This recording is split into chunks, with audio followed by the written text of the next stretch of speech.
What's up, everyone? Welcome back to the TLZ podcast, where we sit down with elite athletes and professionals to break down the journey, the mindset, and what it really takes to compete at the highest level.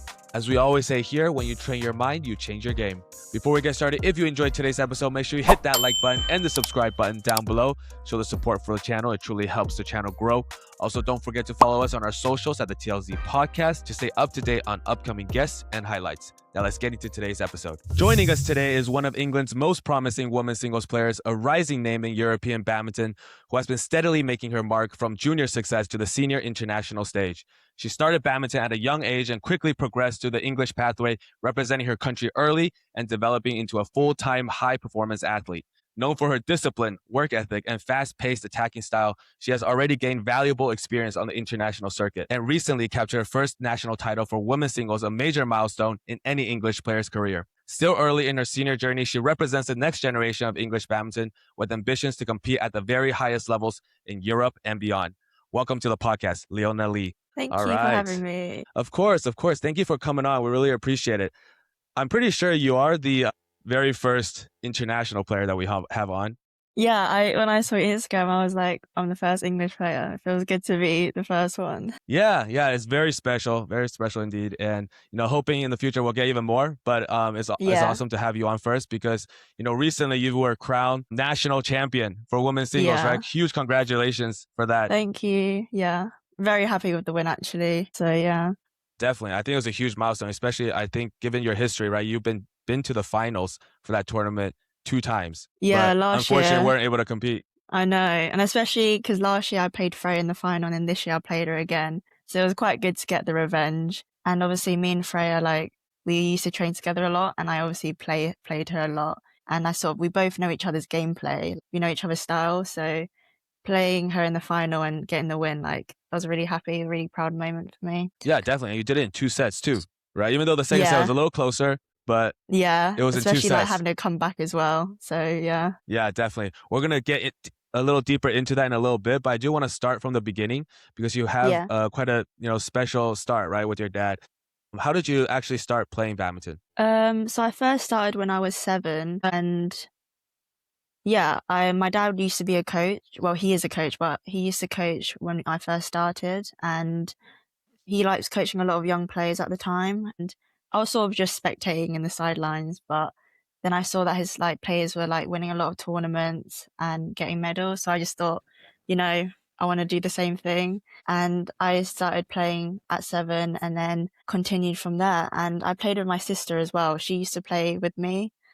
She's a little bit older than me. She's 22 now and I'm 20. But we used to play doubles together and train together. But she stopped when she was 12. She didn't really enjoy the pressure of the game or playing tournaments. But I think for me, I quite enjoy the pressure. It's more exciting and I enjoy the tournaments, being able to travel and compete. So yeah, I think, I just started playing at 7 and been playing tournaments since then. Yeah, definitely. I think your dad played a big part in it, like you mentioned, right? Yeah, definitely.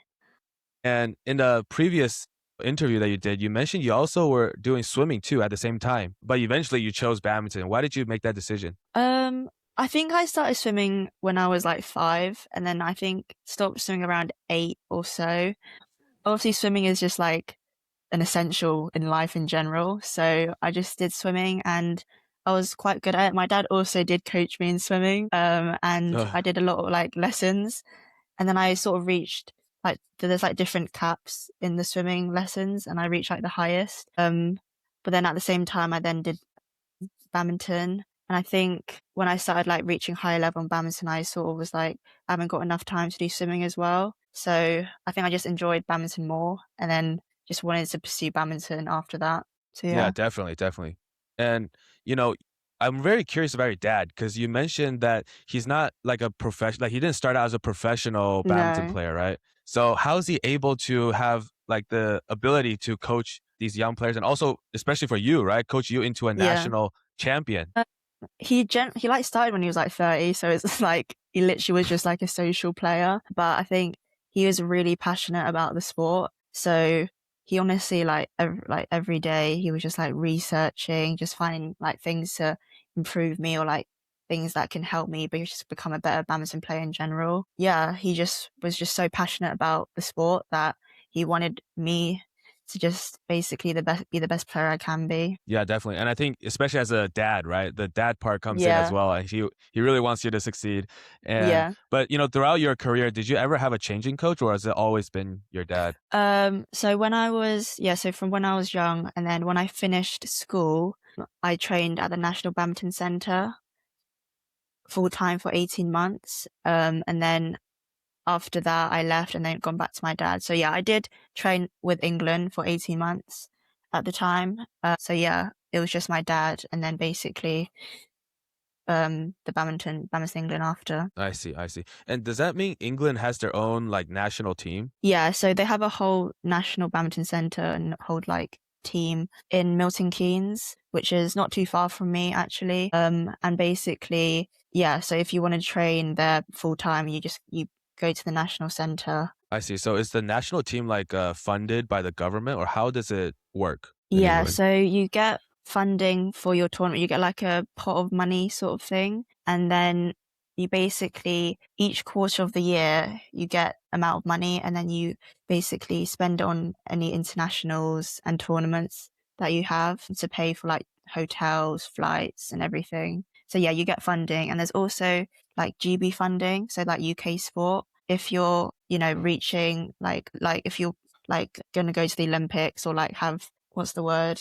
like the potential to play like the Olympics, you get like GB Right. funding. So you get like an additional funding to support your tournaments. So you're able to play even more tournaments. So then it can help you like increase your rankings. So yeah. I see. Yeah, that must be a large amount of money because I can't imagine like just the travel fees alone, right? Yeah. So I did get GB funding. Unfortunately, I don't have it right now. So hopefully next year I'll be able to get it. But yeah, it was like quite a lot of money and it just helps massively because obviously badminton is not cheap. Like you're Yeah, traveling so much. So getting the funding makes a massive difference. I see. Do they have a set standard like you have to win these certain tournaments in order to get that funding? Well, to like basically sort of train there full time, you have to obviously have the results to be able to prove that you can train full time. But yeah, I guess I don't think it's really, it's just sort of like based on the tournaments and your results. But most people have similar, like everyone at the national sort of have like similar amount of money they get. I guess people who have maybe a little bit more like potential, they get a bit more money, but it's all sort of similar the amount of money that you get. I see. But is it different criteria for like I believe you said it was a GB funding? Yeah, different criteria for GB funding. I think definitely you have to like win multiple tournaments to be able to get that GB funding. Like I know like Estelle and Callum, who are obviously the top in the mixed doubles, they're GB funded and they obviously have the results to prove that. So yeah. Yeah, definitely, definitely. They're Yeah. definitely like one of the top pairs in England right Yeah. now. And you mentioned you were training with the national team before, right, for 18 months. And that should be like a huge opportunity to be amongst like these top players. Why did you Yeah. decide to leave? I just found that they weren't like reaching my expectations of the training, and I didn't really find that I was able to reach my full potential there. I think because it's like a squad, there's not as much like individualization. So you're sort of just doing everything that everyone else does. But I think for singles, you need to have that individual attention, just to like, refine the skills or, focus on specific things. But when you're in a group, it's quite hard to do that, especially England hasn't got that many singles coaches. There was this one time where there was like one coach within the whole squad, even the doubles. There was a lot Wow. going on. So it's like, yeah, there was a lot going on. So it was quite hard to, for even like just the one coach to balance all the players. So I wouldn't necessarily say it was like their fault. It was just obviously quite hard at the time. And yeah, they just didn't really like meet my expectations. And I just found that because obviously I trained my dad when I was younger, I felt that he was able to, train me the way that I wanted to, especially since he's my dad. I can just speak to him freely and yeah, just train how he would want to. Yeah, definitely. I think there's just more flexibility, right? Yeah, Overall. for sure. Yeah, with your own father and being able to do that. And I think that's really special. But I think, given that you train with your dad, it must make every single win that much more memorable, right? Yeah. He's like a massive support. Like behind the court, he's like so loud and so supportive. I generally think like the opponents get really annoyed because he's generally like more louder than I am, but he just is so passionate. Like he wants me to succeed, and I think that's what motivates me to just keep pushing. Like he sees the best in me. Like he believes that I'm able to reach the top, and I'm very grateful to have him as my coach. Yeah, definitely. And I hear him, like, I was watching your nationals game Yeah, against Freya, and I could hear him in the back after every yeah, point, just yelling and screaming yeah. and He's cheering like, for you. yeah, yeah. Yeah. Like I prefer having like someone at the back, like really supportive, rather than like a coach just sitting there, because Mhm. I think it just helps to like boost me when I'm playing, to pump me up. Yeah, definitely. And I think, having your dad there is perfect. And, Yeah. we talked about the ending, right, where you make it to the national team and you have that support for English players. But what about the beginning, right? So how do English players usually start? And what is the pathway to a professional badminton player? So when you're a junior, you get like, well, at the time when I was a junior, you would get selected to play like 6 internationals, but you have to like basically you have to win tournaments first. So there's gold tournaments in England where it's basically like the top England players play in a tournament. So you basically, if you win those, you basically get selected to play for England, and then you get selected to play internationals, and eventually obviously the coaches will recognize you, and they will maybe want you to come and train at the national centre a bit more often. And then obviously when you reach after school, after A levels, then they would want you to train full time. That's sort of what happened with me. I think when I was a junior, I was reaching a high level, especially like playing like European Right. tournaments. I won quite a few junior internationals, and I think they recognized that. So they wanted me to obviously come in and train at the national centre more often. Yeah, I think that's a good system. But my question is like this. If, let's say, the clubs produce good players, right? And they're performing well on the junior international tournaments, and the national team comes and snatches them up, right? Mm, Then the club loses a player, which also means the club loses the income revenue coming from mm. that player. So why would clubs want to keep producing good players just for national teams just to plug them away? It's a good question, actually. To be fair, at the moment, there are a lot of like academies and clubs around England. And at the moment, there's not many women singles players at the national centre right now. So a lot of them who are really good are much younger at the moment. So they're still at school. So I think right now they haven't got much like risk for them to lose their players at the moment, just because they're so young. They're not going to leave the academy right now. Yeah, I think at the moment there's no potential like risk of the national centre like taking players, but maybe in the future, I'm not really sure. But right now, yeah, just I think the academies are doing well with a lot of the players, and I think they're probably going to just stay there for now. And that if they want to, pursue a professional career, then maybe they'll go to the national centre. But yeah, I'm not really sure like what the players would want to do. Yeah, that a lot of the players are doing well in the academy, so we'll see what they want to do in the future. Yeah, it's definitely a hard question to answer because, like, the reason I ask it is because the US and I think Canada as well face the same issue, right? It's Yeah, hard to establish a national team because clubs want to hang on to their players, yeah, rightfully so, because they develop them, right? And they're like big name players now, and all of a sudden they're going to leave. So yeah, it makes sense, it's logical, and that's why it's a difficult question and why it's hard to form a national team here in the US yeah, and Canada. So we want to learn from you guys and see what the system that you guys are building and how we can develop a system where badminton players can succeed, right? yeah. And one thing we talked about how, clubs have that income stream, but what about the national team? How are the coaches being paid? Are they being paid by the players or are they being paid by the government? I mean, we at the national centre, like we don't pay for any training, like all the training's free. So I assume it would be just by the government funding, but I'm not entirely sure actually. Yeah, I think it's just the government That's it. funding. We don't actually give any money to train there. It's just all free training, which is quite good. So yeah, we don't give any income to them to, pay their salary. That's great. That's great because training fees are always super high. I don't know about in England, but Yeah. in the US, it's insane.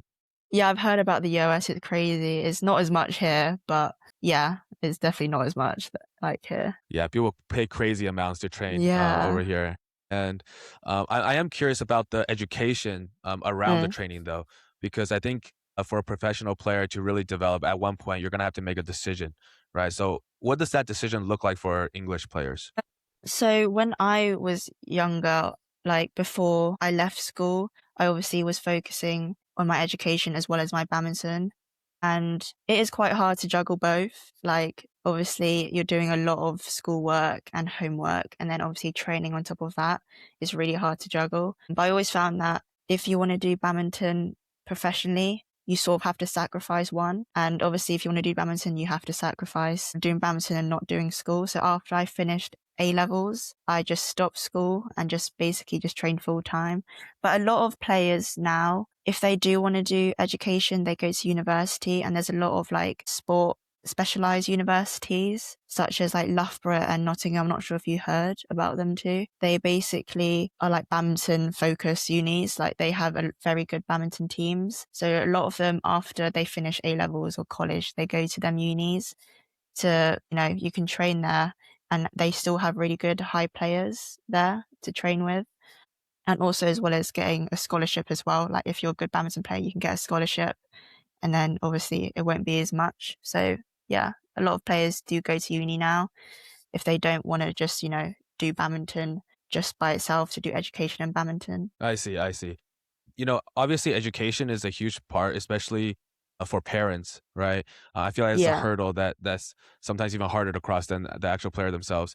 But for you specifically, did your parents ever have that worry, like maybe you should get an education at the same time? No, I think they always thought that if I wanted to do it professionally, that they will support me all the way if I don't do education. They were really supportive about it. They didn't like pressurize me to say, you have to go to uni, you have to, focus on education as well. They were always like, if you want to do badminton, then you're going to have to just give your full 100% and basically give it your best, because if that's what you want to do as a career, you're going to have to, commit to it if you're going to just not do education as well.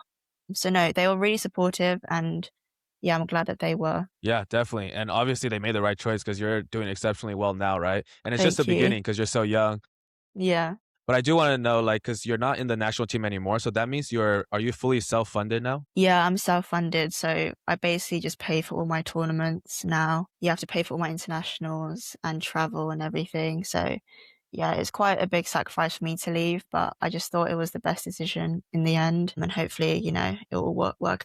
Yeah, I mean, that must be another pressure that's on your shoulders now. Because, as a Yeah. American like player and seeing the badminton system here, like I know how difficult it is for the players to be self-funded and to have Yeah. to pay for everything themselves. But I feel like English badminton, they should like get a coach from another country, like a singles coach. Yeah, I don't think it would be too difficult. yeah, I know, I think they should as well, because they need like a really high level coach to, push more of the singles players through. Like in the doubles, they have such a good setup. Like they have like the Malaysian coach who's full time there now. They also have like Christina Pedersen who comes in, and Chris Adcock as well. So they have a lot of like really top international players like coming in, and it will be really beneficial for Badminton England to also bring one in, and also bring in like international players to like spar against. Because I found that when I was there, it was quite limited. They didn't have a lot of international players coming in to spar. I think it'll be like a great experience, and just like they'll learn a lot from it. Yeah, definitely. I think you see that difference in the playing level between the events, right? Like you see the doubles and mix Yeah. doing pretty well for England, Yeah, but exactly. singles slightly behind for sure. Yeah. Yeah, yeah. I So they think definitely need to Badminton fill that void. has had like a solid doubles like foundation throughout the whole years. Like obviously like Nathan Robertson, Gail Ems, like all of them, they've been really good like doubles players. Obviously singles has been a little bit behind, but hopefully that they're able to, produce a really good setup in the future. We don't really know what it holds, but hopefully I would like them to see like a really good setup for them. So yeah. Yeah, I think it definitely help. And you mentioned you're training with your dad now, right? In that case, how does the sparring work? Because usually it would just be private lessons, right? Yeah. So I obviously like know a few people, and basically I spar with them. A lot of them I spar with like men. So I spar with like men just because, they are much quicker and much faster. So I think that really helps me improve like my speed and just also like tactics. And yeah, so just get people in to spar against me, and yeah, I think hopefully in the future I'll be able to, you know, train abroad and maybe spar with like more Asian players as well. Yeah, definitely. Did you get a chance to train abroad yet? I trained 2 years ago in Taiwan. through Victor, my sponsor. But literally like a week before, I pulled my adductor. Oh wow. So yeah, no, I pulled my hamstring. So, but they booked obviously all the flights and everything. And obviously just going to Taiwan in general, like I haven't been there, it would have been a good experience. So I was like, I might as well just go. Because I'll still be Right. able to train, obviously, but I wouldn't be able to train like the full, prep that they would expect me to. So I went and it was a really good experience. Like I had a lot of fun. And obviously Taiwan is just so nice. So it was really good to go there. Hopefully I can go there in the future as well. Yeah, for sure. I mean, I feel like every player that I've talked to, Taiwan's always been a great place to train. Yeah. And are you Taiwanese or are you Chinese? Chinese, yeah. Chinese, I see. Chinese, yeah. But have you ever been back to China since? I've been to China like when I was, I don't know, when I was really young, like over 8 years ago. So I haven't been in a Oh wow. while. Yeah, it's a long I time. know. Yeah, that's a long time. So I do want to go in the future. I feel like I just haven't really had the opportunity to. But I think I would want to go, especially for the training. I know it'd be really like hardcore and physical, but I think that would be really good. Yeah, for sure. And I think like, with the trajectory that you're on right now, you're going to be playing tournaments in China Yeah. very soon, I think. But going back to the training, now that you're training with your dad, I do want to know what's the difference, right, between training with your dad and the national team. So like based on like a days of training schedule, can you tell us a little about like what you specifically do in the national team and Yeah. what you do with your dad? So I train Monday to Saturday and then Sunday I have like a rest, which is probably much needed. And I go to gym like 3 times a week. And then 2 times a week I do like more like agility, like speed based stuff. Cause obviously that's really important. So, go on, do on court. Cause I found that a lot of the Asian players, like I see them doing like a lot of like plyometrics and like agility.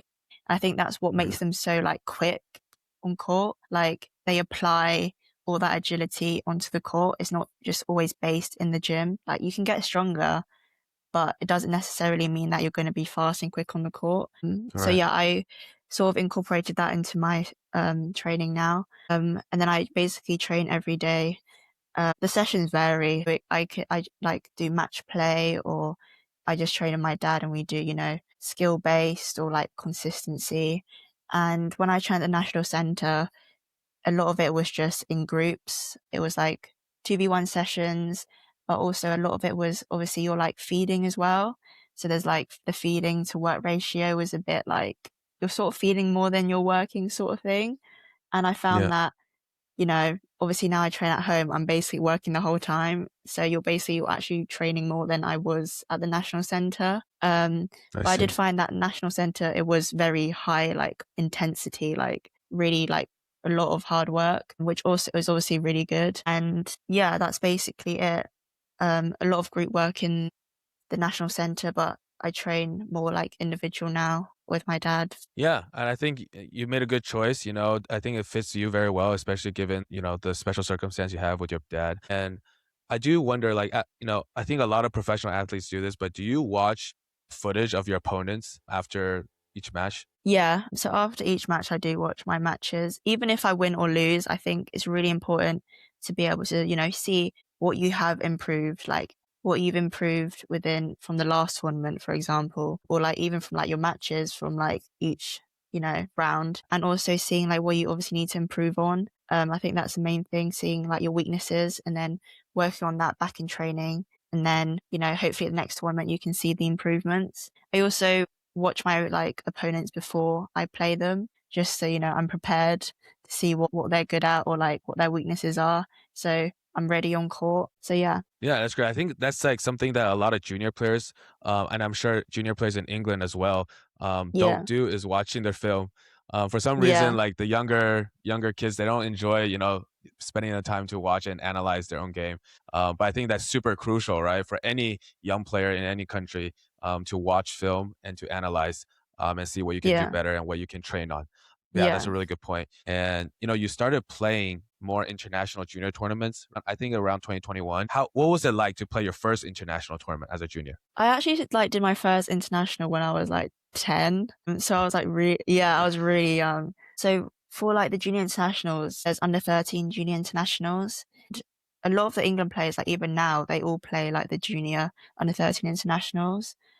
And obviously, it's just a great experience to be able to play, European players and then, progress from there. But obviously, yeah, I played a lot more junior internationals, like you said, when I was like under 19s. And obviously the level is much higher at that point. And yeah, there was a lot when I played like the All England juniors, like the Canadians came over, which I didn't expect actually. So I was like, oh darn it, they're very strong. Yeah.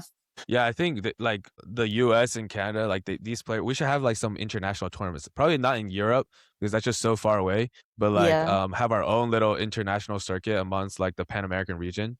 Instead of just having one, like, because right now we just have one junior Pan Ams per year, and that's it. That's the Oh, only time. really? Yeah, most of the time, unless like you're playing these international challenges, which then it becomes like I think more adults.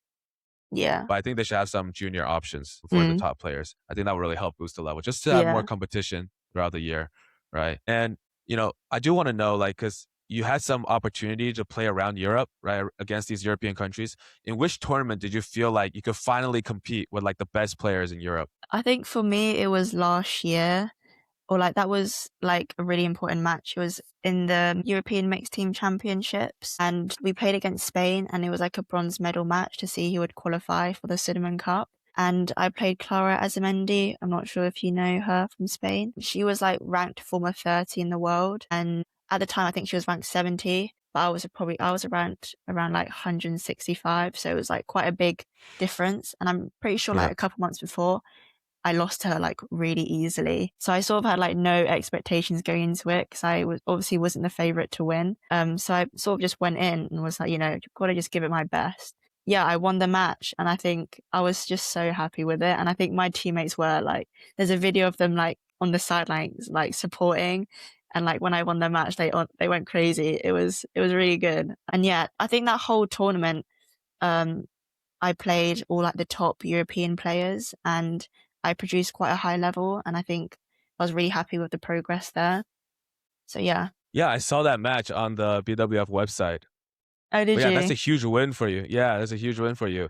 And I did have, I did want to ask some questions about that tournament as well because it's quite significant. One is because obviously you did really well in your game, but at the same time, you were also able to spend a lot of time with these adult players, right, from the English team who's Yeah. been performing very well on the world stage. So what did it feel like playing with that team? Yeah, it was really good, obviously, because we're all like friends as well. So we just get on really well and having the support behind me was really, like really good. And obviously, yeah, a lot of them are experienced and I think that might have been like my second cap for a senior like team event. And yeah, I sort of just went in, not really expecting much to be honest, because I knew that I'll play a lot of like the top high level European players, but being able Right. to perform and win that was honestly massive for me. Yeah, definitely. And I believe you were one of the youngest on the team that year too, Yeah. right?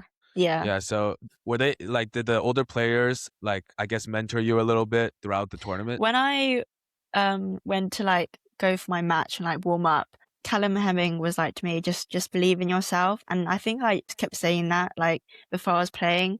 And I think that really helped me like that, even just like that one quote, like just believe in yourself.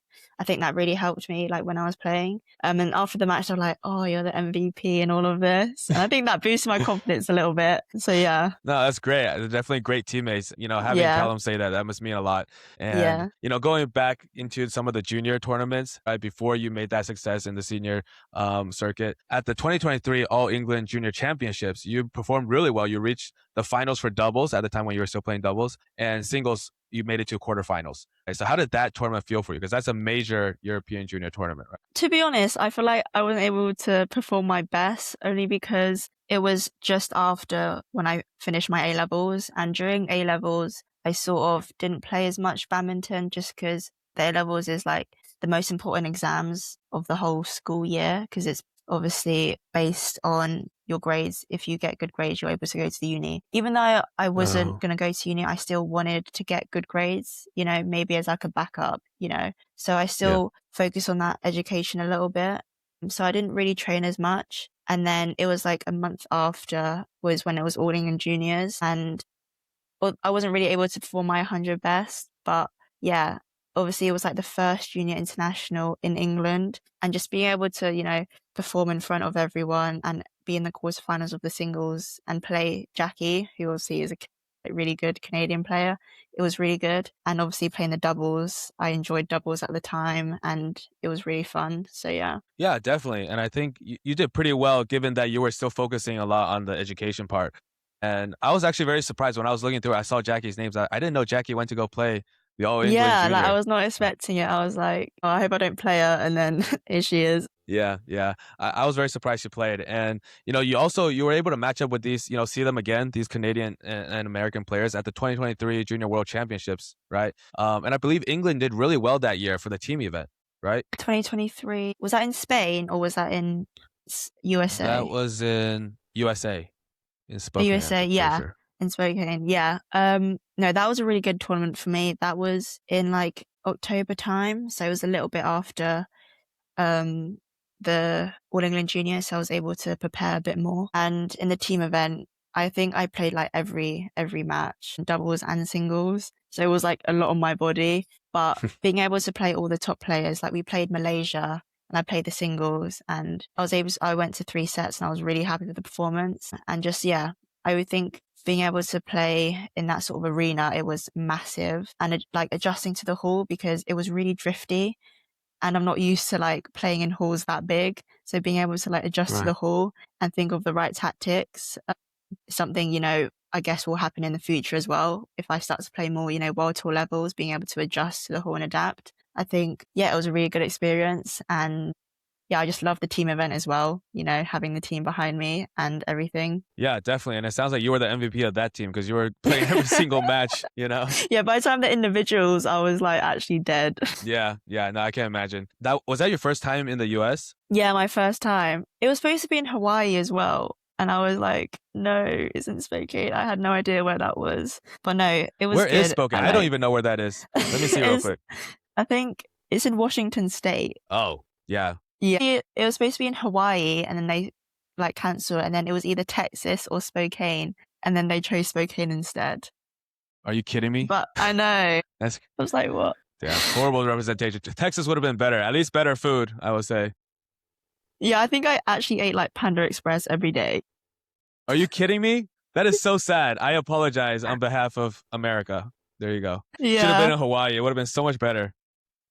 I know, but it's okay. Yeah, but I mean, at least I hope you had a great experience though in the US, somewhat. No, yeah, it was good. My first time being there, it was good. And especially like all the other countries being there and just, meeting new people as well. It was really fun. Yeah, definitely. And I think it's a good experience to be playing against the highest level juniors in the Yeah, world. exactly. Yeah, and eventually you playing your first senior international tournament, right? But when I was looking back through your BWF profile, your first international senior tournament was actually in 2022, right? The Welsh International. Yeah, that was years ago. Oh my god. Yeah, it's a long time ago. So, do you remember what it felt like to play your first senior tournament? I was probably really nervous, but then again, I probably didn't have any like high expectations either because I was obviously still quite young at the time. So I sort of, I think I was obviously in qualification and I played a Danish girl and I think it was Peter Gader like coaching against me as well. So I was like, wow. oh God, getting a bit nervous here. But yeah, I think just being able to play like a much senior player compared to me when I was younger, it's just good to like learn from the games and see that is the level that I need to play at, when I'm at senior level. And I think when at Welsh, like Alex Lanier was there, like Christo Popov, Mia Blichfeld. So at that time, a lot of the like top players now were playing them. So it really shows that like even like the ICs, it's still really high quality. Yeah, definitely. I do want to ask, like, when you start playing the adult, like, international stage, do you ever feel intimidated playing against, like, major badminton nations like Denmark, China, Japan, these countries? Yeah, definitely when I'm playing the Asia countries, because obviously, I know that they're going to be good. Like, I know they're going to be strong, but I think, obviously, I'm not going to be the favorite to win. I just, go in, give it my all. If I play well and I beat them, that is like, honestly, that's really good. But if I lose but I still give my best, then, I'm able to watch it back and see what I can improve on. But yeah, it is quite intimidating, especially because, they're really quick. I think like mentally, it can be a bit like stressful because, God, I need to try and, win the points. But in reality, you're going to have to just keep the rally going because that's what they're going to do. So, you have Right. to just try and match the speed and basically be a consistent player and just try not force anything. Yeah, I think for most players when they first start out on the adult stage, that's how they feel, right? Going against these countries because technically it's like the first time, and then they have a reputation for being just extremely strong. So you Yeah. have that like mental block. But I think all it Yeah. takes is one game or two games or a tournament where you break free from that, and I'm sure it'll be coming really soon for you. And let's get into the adult nationals now, right? Because that's a huge accomplishment. And I do want to ask, like, how does it feel to be among like England's national champions? Especially when you look at the winners for this year, right? Obviously, you got Ben and Sean and all these great players. They're all top like ranked in the world. How does it feel to Yeah. be amongst those names? No, it feels really good, especially it's like my first national title. I think I was quite confident going into the tournament, like having quite good prep going into it and being able to win it. Like, I'm really happy.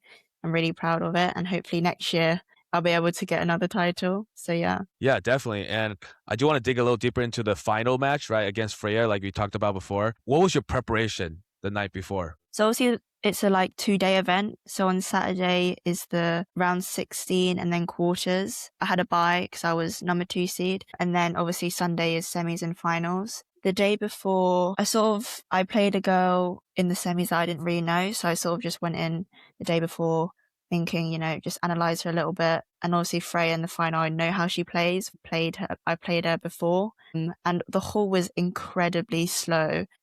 You literally have to whack it as hard as you can to get on the back line. But I feel like I knew that it's sort of in my favor because I feel like I can defend well. So in reality, like if you can defend everything, then it's okay. Like I like to rally and then able to counter attack. So yeah, but the day before, I just thought, gotta just give everything. And then, yeah. I'm surprised it's only 2 days because usually, like, especially for adult nationals, I was expected to be like 3 days minimum. Yeah, it's only 2 days. Because the draw is quite small, actually, because it's only like 24 players or something. So it's quite a small draw. So then I guess you don't need as big of a draw to go and play. Yeah, definitely. And, I do wonder, what did your dad say to you before that game, before the finals game? Before the finals, I think he was just like, you've done all this preparation. Like, he has like full faith in me, full confidence that I can win. And that, the week before as well that I played her, because I had like a national badminton league match. I played her. He was like, you know how to play her. Use the tactics that you used in the last match, and just try and rush her as much as you can, like on the court. Be fast on the court. Like use your speed and just be patient because you don't want to try and force the rallies. You rather keep the rally going, and then when you get the chance, you're able to attack, and then get the winner eventually. Yeah, I mean, obviously you had the right mindset going in. I think you did exactly what he told you to do because you were quick, especially in that first set, right? You really took advantage of it and took her down. I think 21-12 was the first set. It was really, really good. But the second game was a little different, right? You guys were really tight the whole time. And most of the time you were actually down by like 2-3 points every single time. And she was kind of always applying that pressure on you the entire time. Yeah. All the way up to like, I think it was like 18-16 and you were still down. So how did you feel at that moment? I didn't even realize I was 18-16 down actually, like until after the match. At that time, like I didn't look at the scoreboard or anything. I sort of just went like point by point, and thought, I can't actually make any mistakes here because if I lose one more point, then it's going to be 19. She's one more closer to a third set. And I think mentally I was like, I don't want us to go to 3 sets. Like it has to be 2 sets. So I basically just gave everything in the last few points, and I won 5 points in a row. Like I actually didn't realize until I watched it afterwards. So yeah, I think mentally I was like, I can't let her have this set. I need to win in 2. Yeah, definitely. I think at that moment, a lot of the athletes don't want to go to 3 sets, right? Because that's just a lot of more stamina. And I think she would start getting into the advantage too, because I think she's really good at, holding her stamina down, right? Yeah. That's a really good point. But you won the game, right? And I'm curious to know, like, what was your dad's reaction after you won the finals off the court? He was so happy. He was like, yeah, we can go and celebrate. Yeah, he was just really happy. I feel like he did expect me to win it. And I think I had high expectations as well. But he's super proud, especially since all of the training that we've done together and him behind the court supporting me, it really makes a big difference. Yeah, definitely. I can't imagine because he probably spent the most time with you out of anybody, Yeah. right, on the court. Yeah. So what did you guys do to celebrate that win? It was in Manchester, and I've actually never been to Manchester before. Things so we finished like in the evening, so we just went out for a nice like meal in the evening, and then went to like this like Chinese place to get dessert as well. So yeah, got the Asian food after the match. Ah, that's really nice. Yeah. I mean, it's good to just spend some time away from the whole sport and just have, a celebration, especially Yeah, the after day such a big after, win. I was like, I'm not training. I need a break. No, it was well-deserved break. Yeah. But yeah, talking about breaks, what do you like to do in your spare time, just away from badminton? I like to shop actually. My mum Oh yeah, I is a saw you shopaholic. say that in the other interview. You say you like to My shop. mum is like a shopaholic, and Right. like we shop like every week, which is really which is quite bad. I think her like shopping habits have like gone on to me now. So I like to shop a lot, but also I like to see my school friends and obviously my badminton friends. But a lot of them are at uni right now, so I'm not able to see them. But I'm still close with a lot of the people at the National Centre, so I like to see them as well. And I like to read as well, just to shut my mind off a little bit. Besides badminton, just chill and read. I really enjoy reading. Yeah, definitely. I mean, you mentioned you're a shopaholic. Like, what do you like to buy? Mainly clothes or like jewelry.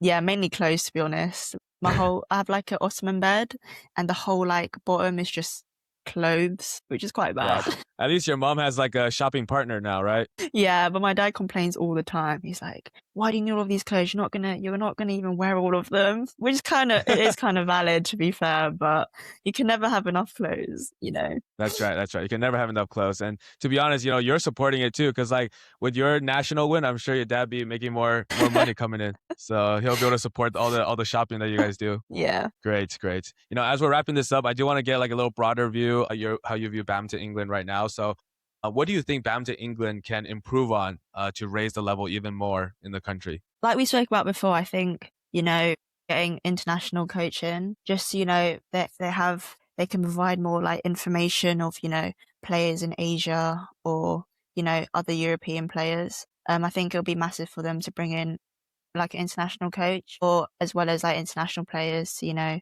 spar with and to just get a bit of variation, I think, because there's not as many singles players in the squad, so they're just playing the same players all the time. I think being able to bring more players in as well is massive, just to vary it a little bit, because obviously you're not going to just play all this like the same players all the time. You're going to play different players, Right. different game styles, and being able to adapt to those different game styles. So yeah, I think that's the main thing. Yeah, I think that's a really good point, and something that I think very reachable for badminton England to do.